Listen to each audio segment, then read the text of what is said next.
नमस्कार आप सभी को। एविडेंस की अगली कड़ी में आज हम बात करेंगे धारा 10 की। धारा 10 जो बात करती है कि एक जनरल डिज़ाइन, सामान्य परिकल्पना, उसके अनुसरण में षड्यंत्रकारियों के द्वारा कही गई या की गई कोई बात कहाँ तक सुसंगत है। तो पहले इस धारा का आप सिंपल वर्ड्स में बेस समझिएगा कि पहले तो ये प्रूव हो कि कोई कॉन्स्पायरेसी हुई है किसी ऑफेंस को करने के लिए, किसी रॉन्गफुल एक्ट को करने के लिए।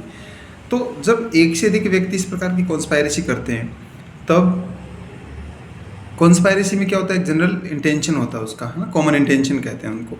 तो ऐसा कॉमन इंटेंशन उनमें से किसी ने भी जब पहली बार अपने मन में सोचा होगा, धारण किया था, उसके बाद उस पूरे कॉन्स्पायरेसी में से किसी के भी द्वारा कही गई कोई बात जो वो कहते हैं लोगों से, की गई कोई बात जो वो करते हैं, या लिखी गई कोई भी बात, उस कॉन्स्पायरेसी के हर पार्टी के विरुद्ध दो फैक्ट प्रूव करने के लिए रेलेवेंट हो जाएगा। पहला फैक्ट कि उन सब के बीच एक ऐसी कॉन्स्पायरेसी हुई थी, और दूसरा फैक्ट कि ऐसी कॉन्स्पायरेसी में ऐसे व्यक्ति पार्टी थे।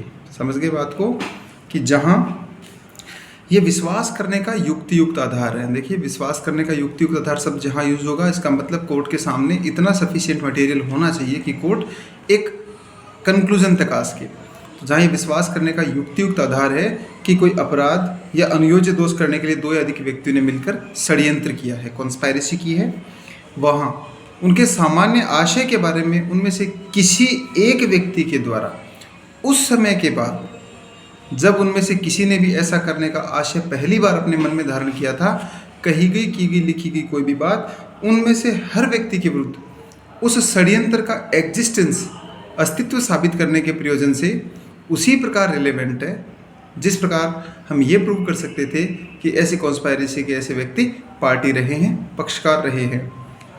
तो आपको जनरल बात यहाँ समझनी है। पहली बात, एक कॉन्स्पायरेसी हो।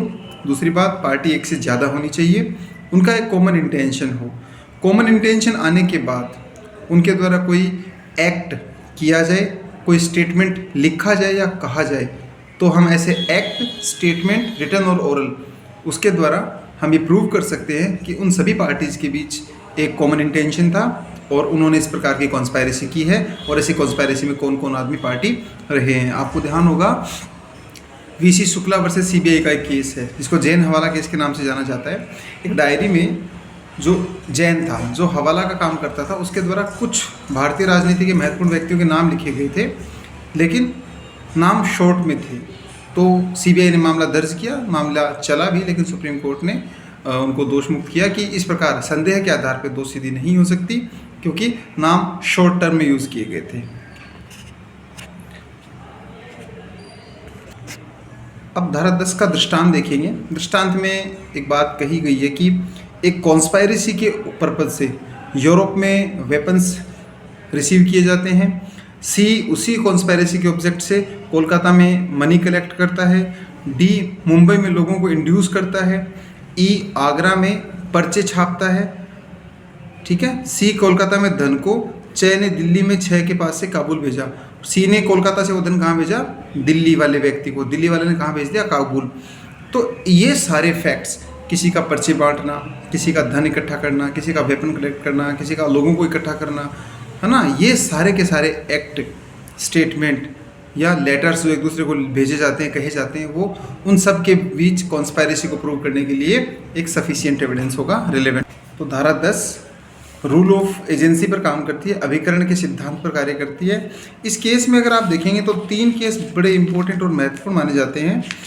Badri Prasad versus state of Bihar का केस, दूसरा है मिर्ज़ा अकबर वर्सेस एम्परर, और तीसरा है आर वर्सेस ब्लेक का केस। मिर्ज़ा अकबर का केस क्या था, इसमें दो व्यक्तियों ने मिलकर एक व्यक्ति की हत्या कर दी। एक महिला, एक पुरुष ने मिलकर एक व्यक्ति की हत्या कर दी। हत्यारे को ऑन स्पॉट पकड़ लिया गया। बाद में पता चला जिसको मारा है वो मेहर तेजा का हस्बैंड है, और उसके प्रेमी ने और उसने मिलकर उसकी हत्या करवाई है। तो उनके बीच जो लेटर एक दूसरे को लिखे गए, भेजे गए, वो सब उनके बीच कॉन्स्पायरेसी को प्रूव करने के लिए रिलेवेंट है। आर वर्सेस ब्लेक का जो केस है, ये बहुत इंपॉर्टेंट केस है अपने सामने, ठीक है, ये इसका लीडिंग केस माना जाता है, आर वर्सेस ब्लेक का केस। इसमें क्या हुआ, एक कस्टम ऑफिसर था, कस्टम का जो माल आता था उसके लिए उसने 2 रजिस्टर मेंटेन कर रखे थे, एक ऑफिशियल एक अनऑफिशियल। अनऑफिशियल जिसमें वो पैसे रिश्वत लेता था और उसके माल की एंट्रीज करता था। रेड में जब दोनों रजिस्टर सीज हो गए तब उसके द्वारा की गई एंट्रीज को उसके अगेंस्ट प्रूव किया गया कि उसके और उसके पार्टनर के बीच इस प्रकार से कॉन्स्पायरेसी थी। इसके बाद आती है धारा 11। धारा 11 बहुत ही विशेष धारा है, सेक्शन है, वेरी वेरी वेरी इंपॉर्टेंट है। एग्जाम में इसको प्ली ऑफ एलिबी के नाम से पूछा जाता है। प्ली ऑफ एलिबी मीन्स होता है एल्सवेयर, यानी अन्यत्र होने का अभिभाग। बेसिकली धारा 11 में 2 प्रकार के फैक्ट्स को रिलेवेंट डिक्लेयर किया गया है। ऐसे फैक्ट्स जो fact in issue relevant fact से इरेलीवेंट हैं, असंगत हैं, या फिर किसी फैक्ट के एग्जिस्टेंस को हाईली प्रोबेबल हाईली इम्प्रोबेबल बनाते हैं। मतलब इस धारा में जो तथ्य बताए जाएंगे वो असंगत होते हैं और इसी कारण वो सुसंगत होते हैं, तो उनकी इनकंसिस्टेंसी इनरिलेवेंसी ही रिलेवेंसी होती है।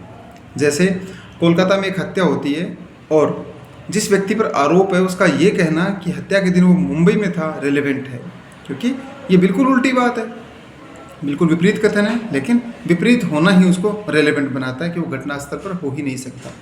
तो वे तथ्य जो अन्यथा सुसंगत नहीं हैं, they are not otherwise relevant when, यदि वे किसी विवादक तथ्य सुसंगत तथ्य से असंगत हैं। और दूसरा कहता है यदि वे स्वयं या अन्य तथ्यों के साथ मिलकर किसी विवादक या सुसंगत तथ्य के अस्तित्व या अनस्तित्व को अत्यंत अनधिसंभाव्य बनाते हैं।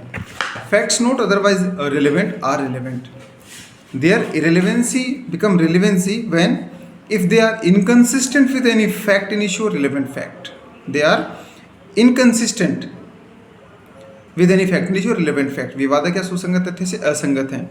And second, if by themselves or in connection with other facts they make the existence or non-existence of any fact in issue or relevant fact highly probable or improbable. अत्यंत अधिसंभाव्य, अत्यंत अनधिसंभाव्य.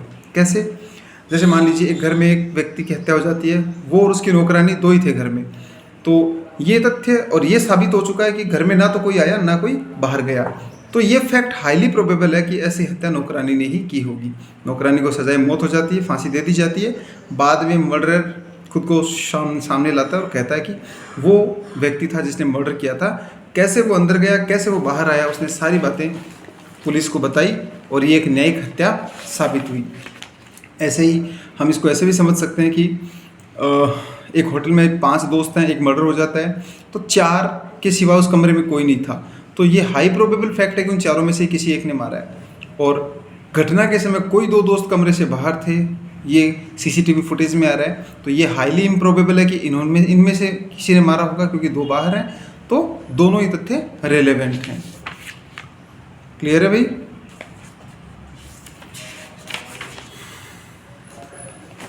ऐसे ही धारा 12 क्या कहता है? ऐसे फैक्ट्स जो कंपनसेशन के मामलों में कोर्ट को डैमेजेस की अमाउंट को डिसाइड करने के लिए कॉम्पिटेंट करता है, वो रिलेवेंट होते हैं। नुकसानी के वादों में वो तथ्य जो न्यायालय को नुकसानी की रकम अवधारित करने के लिए समर्थ बनाए सुसंगत होते हैं। जैसे मरने वाले की एज क्या थी, रिलेवेंट फैक्ट हो सकता है। वो नौकरी करता था, रिलेवेंट फैक्ट है। वो उसके कितने बच्चे हैं, रिलेवेंट फैक्ट है। उस पर डिपेंडेंट कितने हैं, रिलेवेंट फैक्ट है। ठीक है, ये सारे तथ्य कोर्ट को डैमेज क्लेम फिक्स करने में हेल्प करते हैं, इसलिए इन सभी तथ्यों को सुसंगत मानना है। ठीक है, तो धारा 10, 11 और 12 आप लोग पढ़िएगा, आपके बहुत काम आएगी। Thank you very much. नमस्कार।